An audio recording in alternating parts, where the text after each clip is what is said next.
Hi friends, welcome to Moni kitchen. ఈరోజు వచ్చేసి మనము చికెన్ ఫ్రై చేసుకుందాం. దానికి వచ్చేసి నేను 1/2 కిలో చికెన్ తీసుకున్నాను. ఇది వచ్చేసి మనకి కాల్చిండి చికెన్ అనమాట.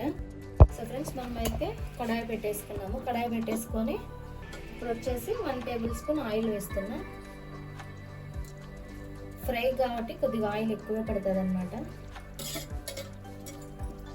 కొద్దిగా వేడవని ఆయిల్ అనేది.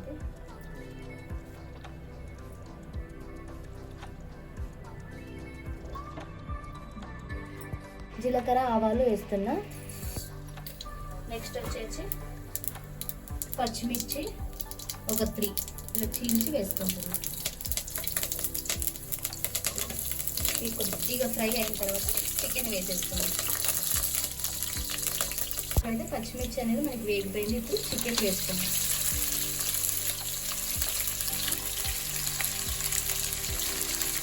వేసి ఒకసారి బాగా కలిపేసుకున్నాం. చికెన్ వేసాం కదా, ఇప్పుడు వచ్చేసి బాగా కలిపేసుకుందాం. మనమైతే వాటర్ వేయాల్సిన అవసరం లేదు, ఎందుకంటే చికెన్లోనే వాటర్ ఉంటుంది కాబట్టి వాటర్ అనేది వస్తుంది. వాటర్ ఇంకిపోయేదాకా ఫ్రై చేసుకుందాం.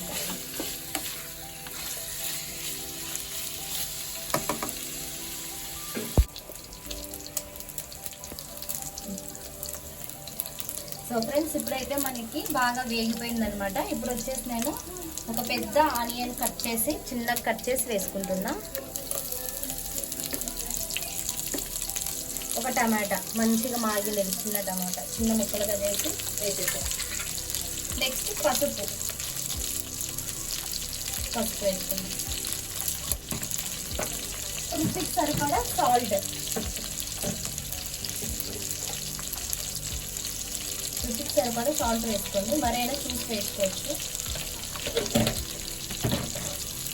ఇది మంచిగా కలుపుకుందాం.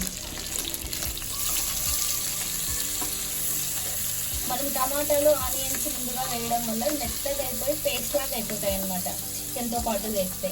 ఇప్పుడు వేస్తే మంచిగా కుక్ అవుతాయి.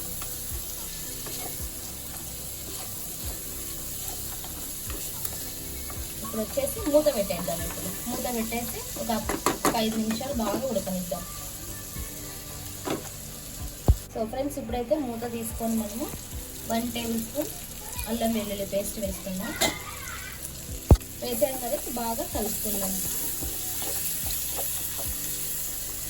అల్లం పేస్ట్ ముందుగా వేస్తే మనకి అనేది అడుగు అంటిపోతుంది అన్నమాట.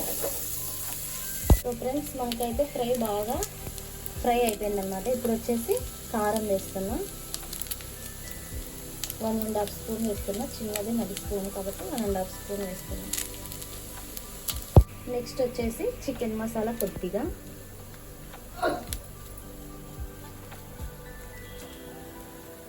గరం మసాలా కూడా కొద్దిగా వేస్తున్నాం. ఇప్పుడు వచ్చేసి బాగా మిక్స్ చేసుకున్నాం. సో మనకైతే వేడి వేడి చికెన్ ఫ్రై అయితే రెడీ అయిపోయింది. చూడండి ఎంత క్రిస్పీగా వచ్చిందో మనకైతే. వీడియో నచ్చినట్లయితే మీరు కూడా ఒకసారి ట్రై చేయండి. Thanks for watching.